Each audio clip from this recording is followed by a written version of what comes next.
Hi everyone! Today I decided to share with you what I hope to read in 2025. I didn't choose a lot of books because I'm a slow reader and it doesn't mean that I'm gonna read everything that is here, but this is what I want to prioritize this year. I don't have any I don't have I don't have any releases. I don't have nothing new, but some books were on my bookshelf for a long time. Some books I started reading and then I stopped in the middle of the way, and there is a book that I want to reread. Two books that I want to reread. So this is how I chose the books. I might read other stuff too, I don't know, hopefully, but like I said, I'm a slow reader.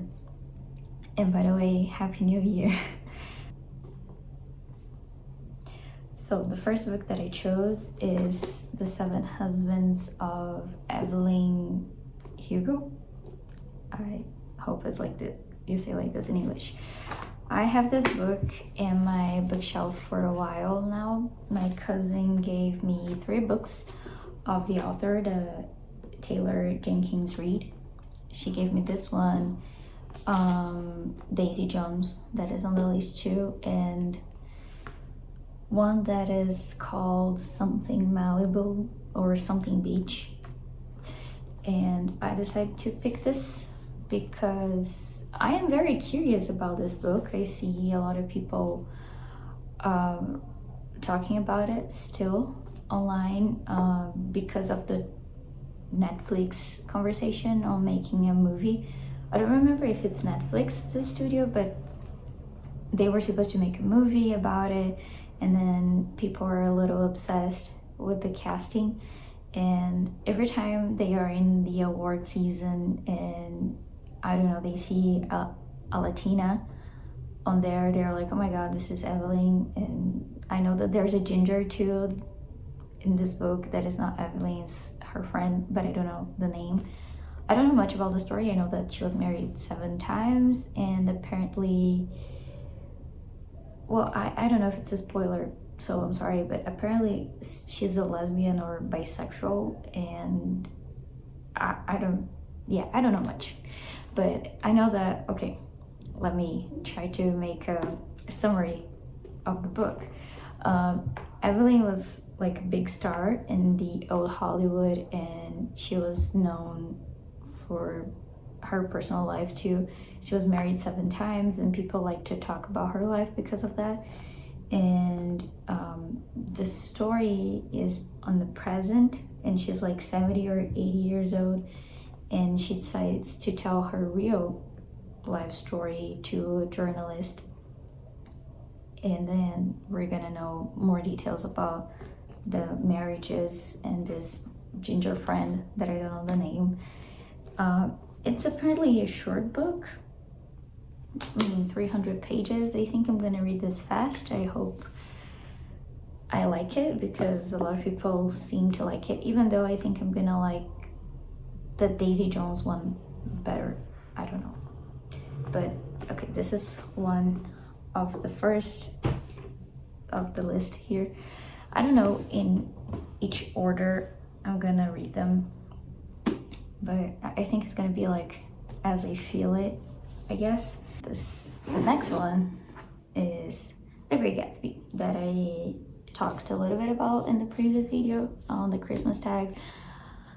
I read this a while ago too. I really like this book. I think it's the type of book that once you start, you don't want to finish.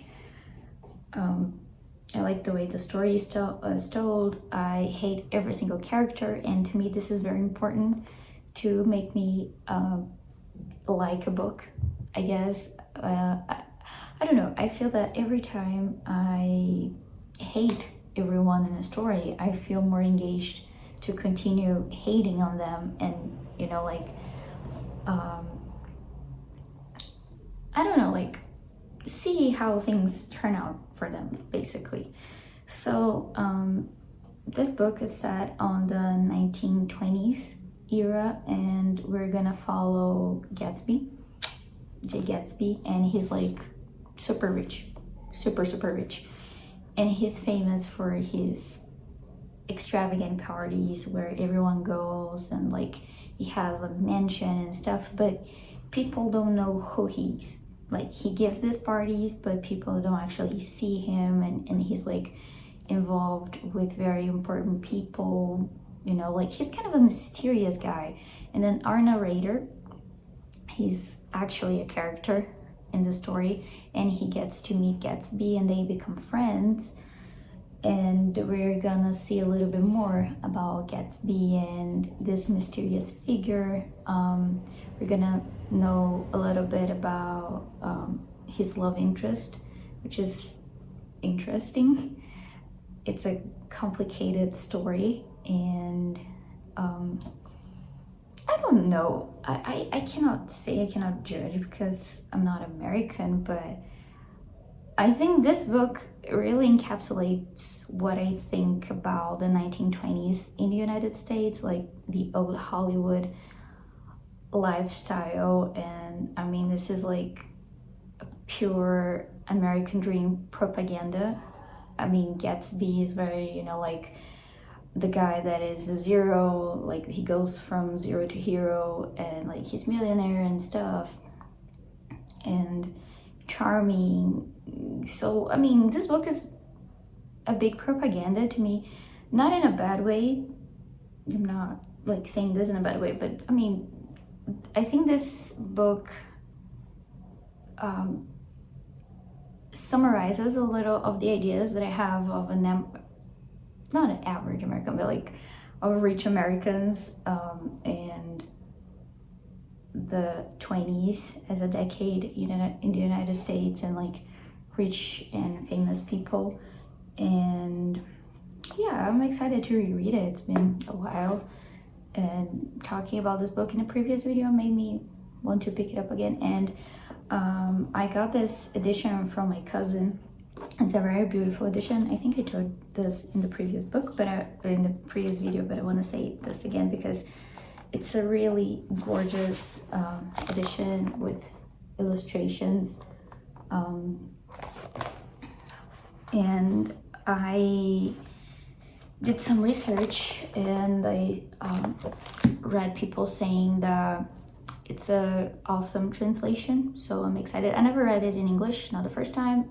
It's not going to be this time either, but I heard that the translation is really good.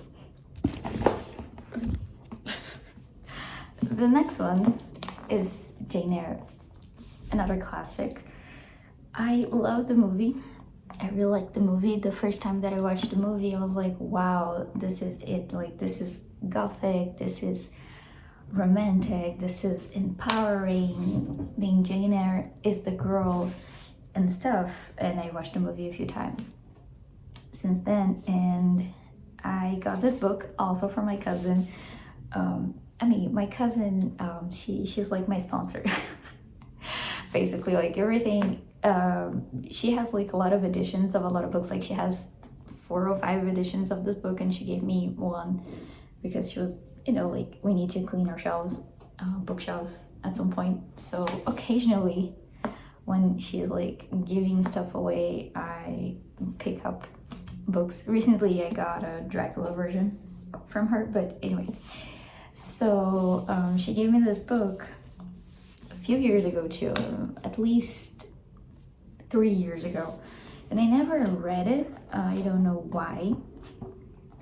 It's here. Every time I look at it, I'm like, I want to read it, but I never read. So I hope this year is the year. I mean, it's a little bit more thicker, like this. It's a little thicker than I expected watching the movie. I hoped it to be like half the size. So I don't know. And I mean, it's not, the letters are relatively small too. So there's a lot going on here, and it's been a long while that I didn't read a big book. I mean, it's almost 500 pages. So it's gonna be an experience. But I'm really excited to read. It's a gothic novel, and I'm made for it. There's another gothic book in my pile here. I'm really excited to read. So this book is gonna follow our main character, Jane. She's raised by her aunt because her parents died, and I mean, she comes from a rich family, if I remember right. I mean, upper middle class to rich family, but her aunt hates her and treats her terribly, very poorly. In the movie, there's a thing like with her little cousin where I mean, I don't think they get along in the movie, if I remember right. But anyway, the aunt sends Jane to an orphanage where she grows up, which is also terrible. I mean, she has a tough life. She's a survivor. I mean, people don't treat her right, and this orphanage is also terrible. But anyway, she grows up, becomes an adult, and she decides that she wants to be a teacher. Anyway, she decides that she wants to work, and then she goes off to this big house in the, I mean, I'm not good with geography, and it's been a while that I watched the movie. And as a defense, in the summary they don't give this much detail, so I'm pulling up from my memory. Okay, she goes to this huge mansion in the middle of nowhere, and then she has to take care of the house. And no, she doesn't have to take care of the house, sorry. She's a tutor to a little girl, French girl, that doesn't speak English. So she goes there to teach this girl. In the middle of the way, she gets to know the owner of the house, that is played by Michael Fassbender in the movie. And it doesn't give his name here either, okay. Anyway, they get together. I mean, they start with a very cold relationship, and then they start talking more, but he's a mysterious guy. There's something off in the house occasionally, like when she goes to bed, she starts hearing noises in the wall and the hallway, and this guy is shady. He's hiding something, because when they start to get along, sometimes like she would mention something, and then he closes and he starts to be weird. And the people that work in the house, they act weird about the house being weird, if that makes sense. And then in the middle to the final of the story, we find out what it is, but it's creepy. There's like a fire one night, and the owner of the house almost dies because he was sleeping. So that's why it's gothic. It's like a mansion in the middle of nowhere with weird noises and a shady guy. But anyway, I love the movie. I think I'm gonna like the book too. It's gonna be an adventure, but I'm pretty sure I'm gonna like this. I'm pretty sure I'm gonna like everything that is on my list. Hopefully. Okay, the next one I also talked about in a previous video is Daisy Jones and the Six. And I mean, I said that I want to read it. I said that was on my plan. It's still on my plan. I think I'm gonna like this one more than the Evelyn one. Okay, so I'm gonna make the summary of the book now. So this book is gonna tell the story of Daisy and her band and why they split up in peak of fame. At the time, people didn't know. They were like super famous and stuff, and after a tour they broke up. And I mean, this is a story about like love, sex, rock and roll, drugs, and I mean, people that just wanted to be rock stars, and they had complicated relationships with each other. So I think I'm gonna like it. I mean, this one is a little out of theme, but I also got from my boyfriend as a gift a year ago, 2 years ago, a year ago, and I started reading it and then I stopped. Also, there's like a thing here marking where I stopped before page 100.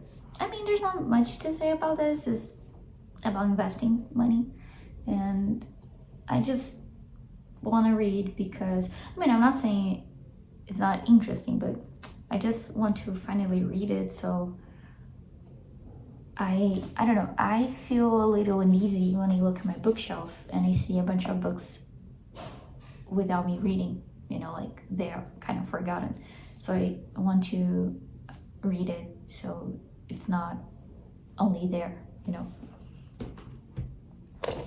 Okay, this one is one that I started reading last year and I didn't finish because it's a nightmare for me to read. This is The Odyssey by Homer, and I mean, it's not that it's not an interesting book. This is the classic of the classics of the classics. I mean, this is like the foundation of literature in the Western world and blah blah blah.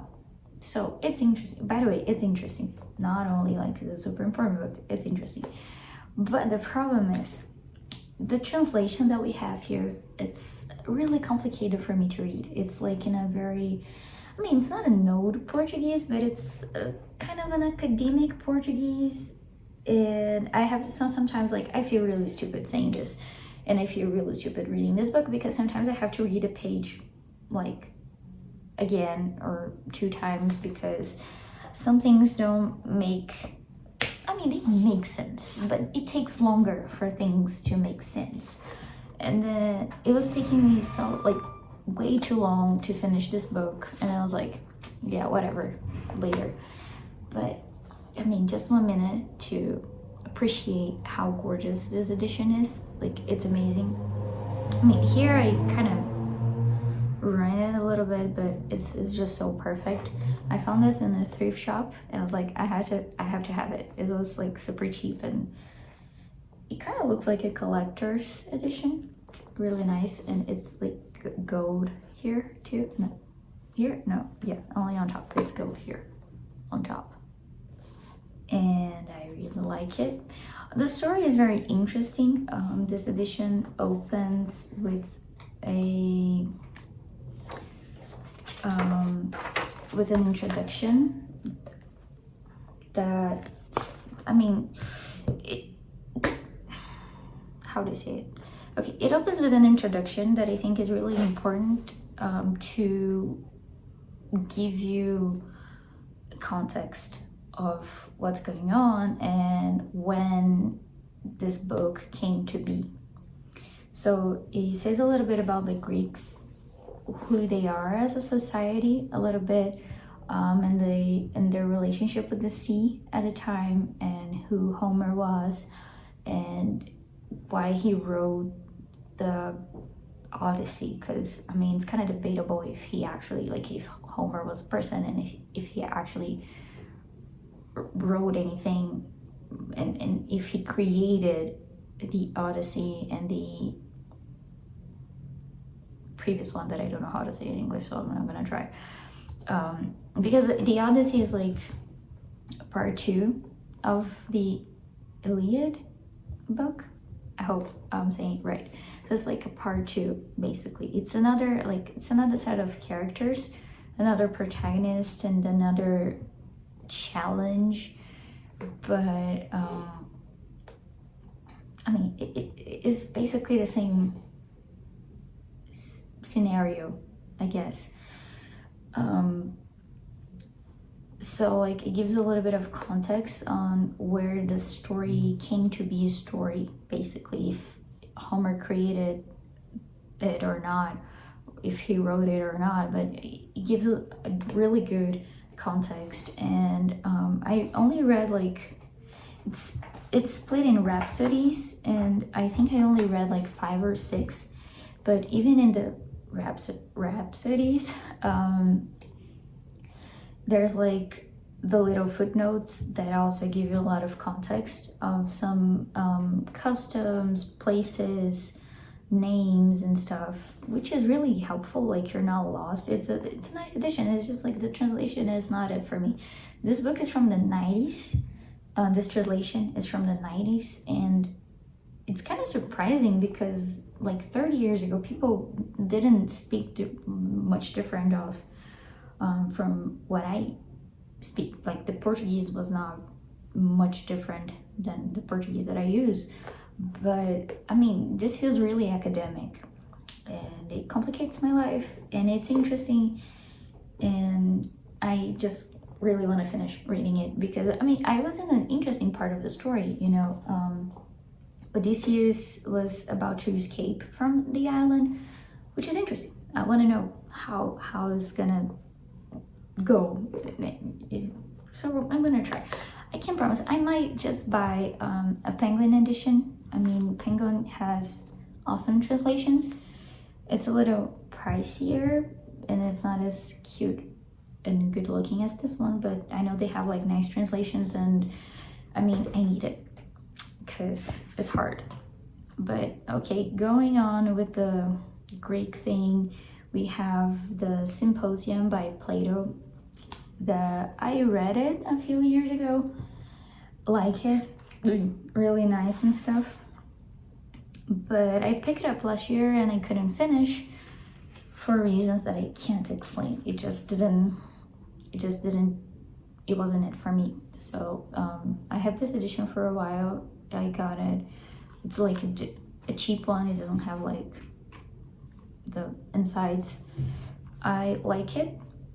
It's yeah, I just like it. It didn't have the flow that I expected to have.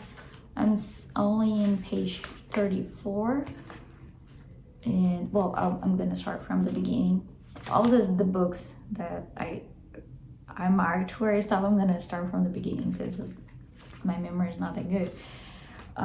It also has like, I don't think this one has an introduction. Oh yeah, no, it does have introduction that gives a little bit of context. There's awesome footnotes too that help you to understand a little bit more about customs or things that they are talking about. But well, there's no but. I mean, it's a nice book, nice edition. It just didn't went on the flow. I mean, this book is basically written by Plato that narrates a dinner of Socrates. I don't know. No, today is not the day for English pronunciation, and I'm so sorry, but you know, basically Plato is narrating a dinner where some friends reunite and they sit in a circle and they spend the whole night talking about love, types of love, like romantic love, family love, friendship, all this type of stuff. And they talk about the feeling and like the god of love, like Eros and Aphrodite and everything that revolves love. So it's a nice conversation. It's interesting to think that, I mean in the book, like they give pages and pages and pages of speech nonstop with no one interrupting them, which is really, well, I can imagine this today. Like I can't imagine like talking for 30 minutes without anyone interrupting me or anything, or anyone getting distracted, or like I can imagine like a friend talking 30 minutes over nonstop without me interrupting, which is weird to think, but very interesting. But this is how it happens. Like you have like 10 pages long speech with no one interrupting. Like they only reply when the person is done, when they say I'm done, which is very interesting. And the last one, that is the book that I'm currently reading. I started reading 2 days ago and I already love it. I don't know about the end, if I like it or not. It's The Phantom of the Opera, this tiny, gorgeous little edition that I have. I am heartbroken because I forgot my book on top of my bed and one of my cats ruined it for me. So it has like this scratches. I mean, the scratches are only in the cover thing, but anyway, it made me upset. I don't care. This is the book. I mean, this is one of the most gorgeous editions that I have. The book, I'm without my glasses, so I can't see what you were seeing, but I think you can see there's like a lot of leaves in the cover, and they are like they're not drawn, they are like pressed. And this is fabric, also like a very awesome shade of blue. And here you have like the name, and all the parts of the book are golden. And it's like a collector's edition apparently. I don't know, I think this is one of the most beautiful books that I have, and I just love it. I bought this on a trip to Paris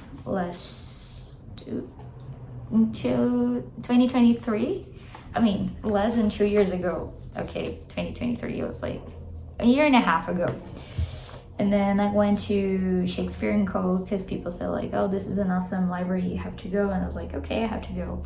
Then I've been there, I got a huge line to get in. It's a tiny library, really cute and stuff. I think it was a little pricey. Well, it was pricey for if you convert to the real, that is a Brazilian currency, but I paid like $16 euros in this edition. But I don't know, it's really meaningful to me because I bought it in Paris, and it's the Phantom of the Opera in the Paris Opera House. So, you know, so I bought it. And I am in chapter 2. I am loving it. It's way more dark than the musical. Yeah, also the other reason that I bought this book in Paris. And I mean, I chose this. I could choose any other book that is set in Paris or written by a French person, but I chose this because I simply love the musical. The musical is my life. And I was like, okay, I need to read it. You know, it's a classic. It's Gothic. I need to read it.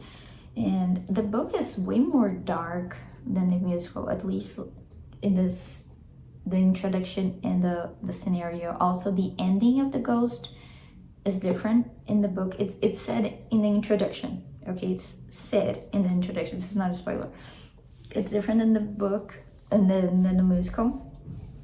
I don't think it's gonna be as romantic as the musical, because I have to admit, he's a mess. He kidnaps Christine, but I feel sad every time that she leaves him in the end. Okay, I'm sorry. So I don't think it's gonna be like this, and I don't think it's gonna be like this in the book, because things are more sinister. We already have someone being in chapter 1, so we'll see. But I'm excited. This is really Gothic, and I mean, if I didn't know the story, I could say that it's almost like chilling to read, you know, because there's this also, like the same from Jane Eyre, there's this thing of you might be being watched, you know, like the ghost might be hearing you, and this is unnerving, I guess. And this creates like a really awesome atmosphere until chapter 2. There's where I stopped. But okay, the Phantom of the Opera is gonna tell the story about the Paris Opera House. In the musical, I think it's called Opera Populaire. But anyway, Paris Opera House during the... Now I don't remember the date. Like, I was reading this yesterday. I'm so sorry. But I mean, early 900s, basically, like late 19th century, early 20th century. And like everyone that works in this opera house, they are freaked out because apparently there's a ghost in there. And this ghost makes like little pranks, little jokes on the girls from the ballet and stuff. But sometimes the jokes are really mean. And it said the introduction is written by the author. Like, I didn't do any deep research on the book or anything. Like, I plan on doing this after because I am curious. But the introduction is written by the author as if he was an investigator on what happened, like in the case, because it becomes a police case, because allegedly the ghost kidnaps one of the singers of the house, Christine Daae, that is the main character outside the ghost. So I mean, this little pranks, they escalate until it culminates to the kidnapping of the singer. And it's implied in the introduction that some people die, someone is gonna die, and they don't know, like the official investigation doesn't say. So I mean, the introduction is written longer, like long after the events of the story actually happen, and then the book is like the author narrating them in the past, so 2 different times. So basically, like, he gives an overview of what happened, so you kind of know a little bit about the endings of about Christine. Like, we know that she disappears after the events. We know what happens to the phantom, apparently, if you think that the phantom is real. And we don't know what happens to Raul, that is Christine's boyfriend, friend, fiance, husband. So we don't know what happened to him. I mean, it's kind of confusing. Then Christine disappears for good, and the phantom is supposedly dead, but some people don't think that he's actually the phantom, because basically, like, the author is like, I'm gonna tell you this story and I'm gonna convince you that the ghost is real, because some people don't believe in it. You know, the official police report don't believe in the ghost. They just think it's a bunch of coincidence happening. So this is the story so far. Terrible summary. I'm so sorry, but I'm gonna read it and then I can talk about it. So far I'm loving it. I am excited to keep going on this gothic classic literature, that it's amazing. I mean, this book has a vibe. And then I think after that I can just go to Jen Eyre and, you know, creepy houses making creepy noises, something is going on. I like it. Well, that's all for today. Oh, I forgot to say, actually, there's another book that I want to read, that I'm gonna read in my Kindle, that is called Aragon. Not pronunciations. No, today is not the day. It's a fantasy book. I don't know much about it, actually. It was recommended to me recently. I know it's about dragons. There's dragons, and I know it's fantasy, and I think there's a little bit of witchcraft. Might have a little bit of witchcraft. I don't know. I don't know much about this book. I remember hearing people talking about it when I was in 6th grade, and like Percy Jackson and stuff was like a hype. This book would come in the wave of fantastical young adult dystopian-ish books, but I never read it. And I mean, I'm excited. I like dragons and I like fantasy. Last year I read Fire and Blood. I totally love it. Really good. And I think I need something fantastical to read while I'm waiting for Winds of Winter, because I have faith that this book is gonna come out at some point. So I need some fantasy to read while I wait for it. And well, that's all that I hope to read for this year. I hope to read other things too. I hope that is a year full of reading to me and to you guys. And thank you for watching. I think this video is longer than I expected, so I'm sorry, and I hope you stick to the end. And thanks for, you know, subscribing, the ones that are subscribed, and for liking the previous videos. See you in the next one.